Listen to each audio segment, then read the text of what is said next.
Hi, everybody. Welcome back to Black Hat 2023, the post show episode. This is episode 2990. My next guest, Mr. Amit Pawar. He's the VP of Xage.com. That's XAGE.com. Welcome to the show, my friend. Thank you, Charles. Nice to meet you. And I'm honored to be on the show. Been listening to you, hearing about you from people, and I'm glad that I'm here on your show. Oh, great. I really appreciate that. Always nice to get feedback like that. So today's topic is how to comply with TSA directives for oil and gas pipelines with Xage Security. Now, you may know, listening to my shows, and I'm a retired police officer. I am all about compliance, right? That's what I do. Compliance. That's what we do for a living. Not so sustainable, is it? It sounds easy on my side of it. Hey, you're out of compliance, you're going to jail. But in the real world, that's difficult to do. And I'm really interested in what you have to talk about today for this topic to see how we can get this done. But first, give me a little background on what Xage does. So we are a zero trust cybersecurity company. I'm sure this term is quite familiar to everyone. A lot of people talk about it. A lot of government agencies to standards. Everyone is talking about it. So we are an industrial cybersecurity company focusing on zero trust access management. We achieve zero trust through access management, and we are a platform in general that helps cyber critical systems meet compliance, meet cybersecurity requirements from regulations to a standard, and making sure the operators they have a good night's sleep. So we help various industry vertical, major industry vertical for us, oil and gas, obviously midstream operation companies, upstreams, downstream, and manufacturing, utilities are our major customers. So we are working with the federal government as well for their critical systems infrastructure. So this is pretty much what we do in summary. So can you give me a quick summary of what TSA security directives are for oil gas pipeline operators, how they've been updated recently, and what the biggest challenges are for these operators trying to remain compliant? Did this come out of some of the recent Biden directives, which were actually pretty good on some of these cybersecurity things? Absolutely, sure. And if I have to talk about TSA, so this is pretty much the second update that's coming after when they initially released back in May of 2021 after Colonial Pipeline cyber attack, and that's where a lot of infrastructure or midstream operation companies got worried about. So this is in series, and I'm glad that the way TSA is approaching these security directives, kind of a step up, not pushing everything at once and putting up fines. So they are doing it very maturely. So this, if I have to define, from what assets you have in your infrastructure, and I'm just trying to summarize. So the focus is to know your infrastructure, to know your assets. Then you put risk mitigation approaches for it. How you are mitigating the risk for the infrastructure or critical infrastructure you have. And obviously what you're calling critical infrastructure is also important. So they have sort of 9 guidelines where if you are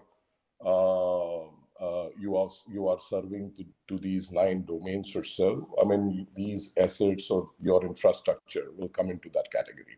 Now, from May 21 to 2022, when they released SD02C, and now in July 2023. So there are some important aspects, and like I said, kind of a step-up plan.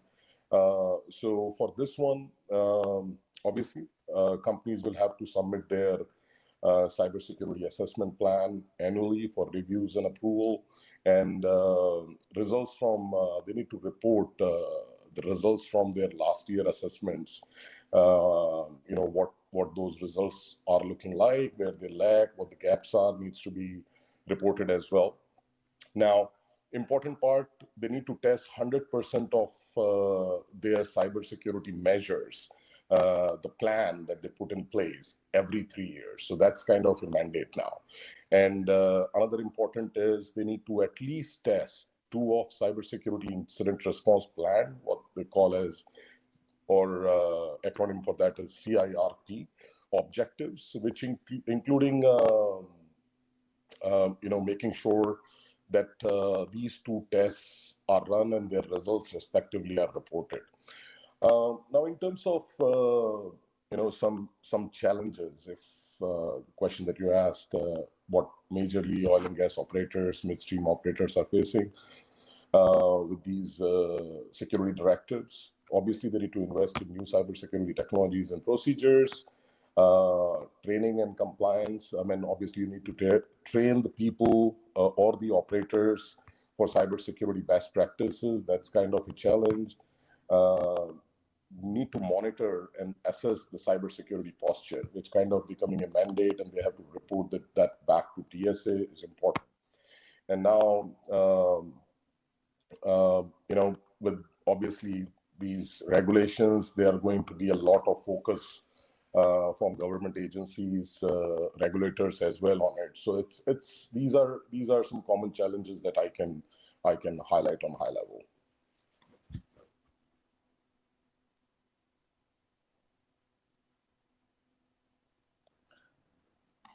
Charlie, I think you're on mute.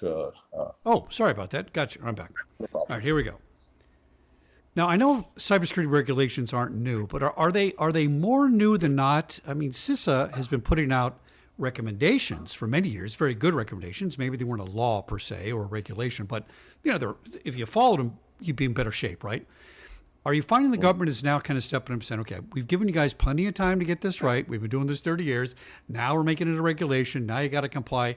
Is there kind of a quickening of the regulations, or are they kind of more in the forefront these days? Does that make sense? So compliance, like you were starting the topic. So typically, we are more tend to comply to certain things if there is pressure from agencies, there is pressure from regulators, and obviously there are fine. I mean, we have seen that in case of NUCSIT as well, when they started working on it back in 2007 and 6. And now there is no other option. You have to be compliant with it. I mean, there are going to be $1 million fine, I mean, per incident or per non-compliance. And that's pretty much, that is how this is going to be for each and every industry. I mean, businesses, enterprises will have to understand, no matter you are not, you might not be controlled by government, but there are aspects that there are foreign actors, and not necessarily not of good nature, that might target you. And obviously you will have to defense up.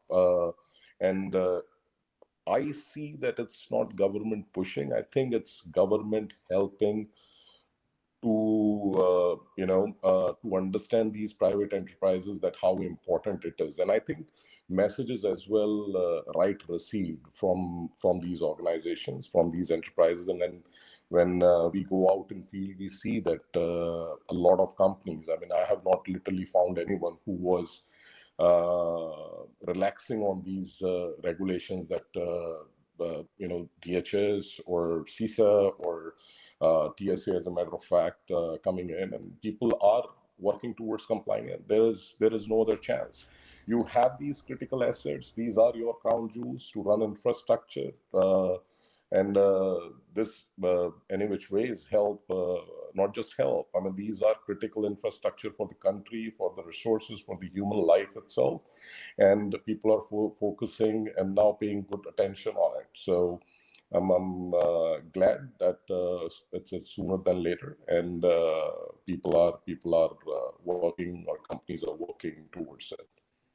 Well, I'm really glad to hear this. It's very positive. Where would you say things are headed with cybersecurity regulations? Are they getting closer to maybe not formal partnerships between public and private sectors, but certainly much better and closer working relationships? Yes, if you look at it, and I mean, the way it's going to be, increased focus on risk-based approaches to cybersecurity. I mean, if you look at it, I mean, the regulations that are coming, guidelines, what CISA is talking about, what DHS is talking about, those are not rocket science. These are pretty much there. I mean, they are just putting or formalizing it for a specific vertical, and as a matter of fact, over here for critical infrastructure, right? So these are pretty much risk-based approaches to cater to cybersecurity requirement. I think there is going to be a greater emphasis on collaboration between private entities, enterprise, and government, data sharing, what the risks are, what government sees versus what these companies are seeing, or in fact, what your competition is seeing, right? For me to be a successful oil and gas company or a midstream operator, upstream operator, is less about competition now. It's more about how sustainably both companies can operate so that there are no problem for national infrastructure or national population as well. I think third point, I would say increased use of technology is going to be there. I mean, there is from AI, ML, all those technologies are going to be utilized so that we are fast in responding, fast in detecting what the problems are. And the technology will play a key role in the future of these regulations for critical infrastructure.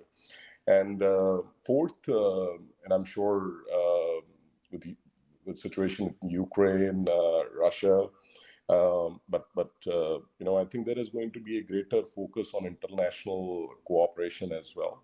That how certain countries are going to rely with each other, what sort of dependencies they have, and how they address to it. Because at the end of the day, it's still a connected world. We are all connected in some way or the other, and there is a greater collaboration that I think is going to happen between industries, between countries, and different agencies as well. You know, Amit, during every show, I either walk away with a stomach ache or I feel good. I feel good about what you're saying. That's very positive because there's so many negative things in cybersecurity usually, right? Yeah. Now, let's talk about the secret sauce. Let's talk about what Sage.com does to help the oil and gas pipeline operators and other critical infrastructure with cybersecurity. Oil and natural gas pipelines, that's the definition of our infrastructure, right? We shut down transportation in this country, so goes the country. Tell us how you guys help with this. Absolutely. So we are a young company, obviously, and what we bring to the table is innovation, simplicity, scalability, and on top of it, the zero trust security. What we bring in with us, I mean, what we have tried doing is. To secure anything, we are not saying that we are the only one. You implement us and you will be able to meet all the TSA requirement. Absolutely not.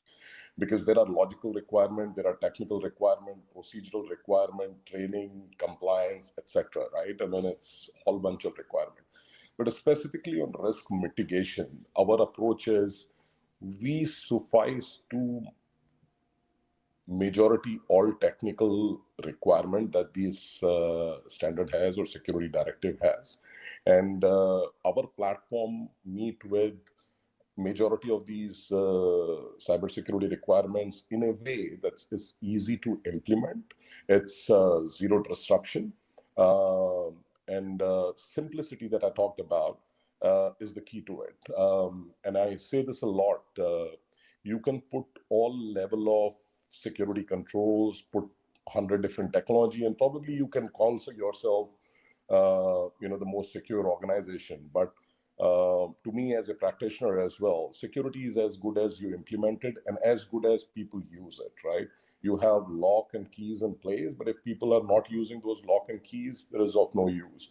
So with our UI, UX, with our platform, the greatest thing is it's a layered approach. We bring in 5, 6 different technologies together so that you don't have to go invest in a lot of capex, and because it's just one platform, one team can manage it. You don't have to have 3 different teams to manage it.